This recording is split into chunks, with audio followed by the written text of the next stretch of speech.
Good morning mga Kanoypi. Happy Father's Day sa mga tatay dyan. At ito, natatawa lang talaga ako dito sa mga umiidolo dito kay Alfred. Kita nyo, lahat na lang ng kondisyon sinabi ko na. Sabi ko nga titigil ako sa pagbablog basta pagbigyan niya yung pangalawang laban namin.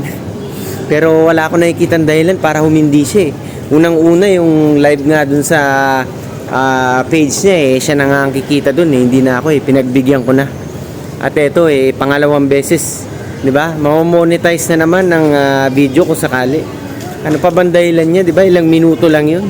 Kahit sa susunod na live niya, pero ewan ko. Ganyan ba talaga mga loyalista, 'di ba? Tapos akala ng mga ito magpapakamatay ako. Akala nila i-delete ko yung page ko o titigil ako. Baka hindi niyo ako kilala, ha?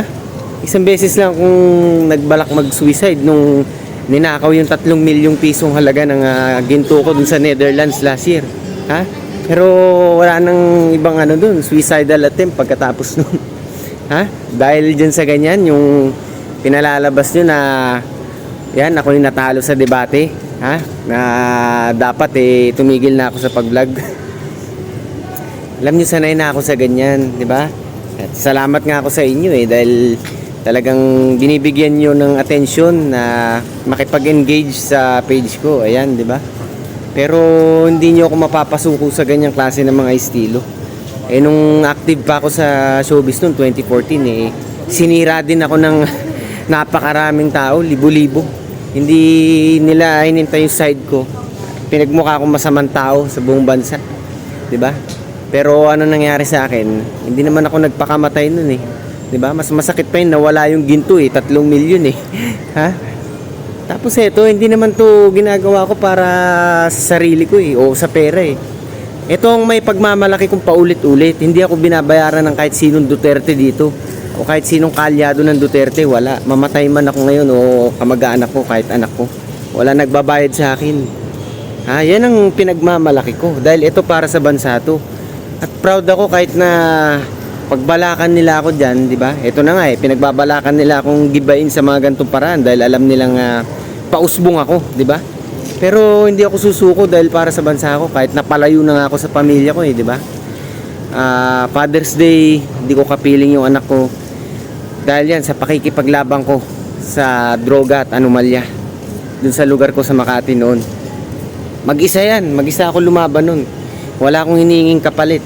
Kaya pinapatunayan ko din sa inyo na hindi mali ang maging makabayan. At hindi ako titigil, sabi ko nga sa mga followers ko, hanggat hindi nagiging katulad ng Singapore ang Pilipinas. At hindi nalalayo yan kung magiging makabayan din kayo tulad ko. Kaya hindi nyo ako mapapasuko. Kahit na ganyan ang gawin nyo sa akin, yung gibayin nyo ako sa paraan ng mga pagkokomento nyo, hindi mangyayari yan dahil pinrepara na ako ng Panginoon sa mga ganitong klase ng sitwasyon, di ba? Kung na-set up man ako kagabi doon sa ganyang estilo ng pagdedebate, pinapasa Diyos ko na yan kung sakali. Pero ang motibo ko kung ba't ko ginagawa to, hindi pa rin nagbabago. At kahit na mamatay ako bukas makalawa, o kahit hindi na ako magising pagtulog ko ngayong gabi, proud ako sa mga ginagawa ko to dahil para sa akin hindi to sayang, dahil lumalaban ako para sa bansa ko. Mawalan man ng ama ang anak ko, malagas man lahat ng pamilya ko, kahit patayin man nila kahit sarili kong anak, kita ng Diyos na lumalaban ako ng walang humpay para sa kapakanan ng bansa ko, di ba? Ordinaryong citizen lang ako ngayon, di ba? Hindi ako sobrang yaman at hindi ko nga kinukonsiderang mayaman ako di ba?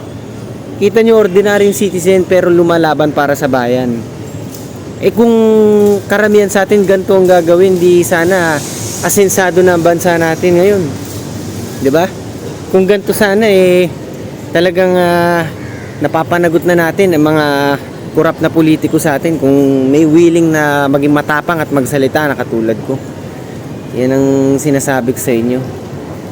Kaya yan huwag kayong masyadong excited na gibayin ako. Dahil hindi nyo ako magigiba. Ang pagiging tigasin hindi lang yan nakikita sa panlabas na anyo. Hindi ko kailangan magpatubo ng balbas dyan at magpatato. Wala akong tattoo kahit isa. Hindi nga ako nakatikim ng droga din kahit isang beses. Ha? Pero ang pagiging tigasin, nasa kaloob-looban yan kay buturan ng pagkatao mo. Siguro ako na ang binigyan ng pinakamaraming kamalasan ng Panginoon. Yan ang opinion ko. Pinakamaraming kapalpakan, kamalasan, pagsubok, trials. Pero ito tayo ngayon, hindi halata, di ba? Hindi halata, oh. Di ba? Dahil sa kanya. Ito nga sabi nga nung mga kamag-anak ko, itong kailan lang. Ano, huwag mo nang gawin yan. Hindi ka naman kumikita dyan. Wala nga ATM ko. Pinapasikaso ko pa dun eh. Hindi ko makuha yung monetized videos eh. Diba? Sabi ko sa kanila, ba't ako titigil?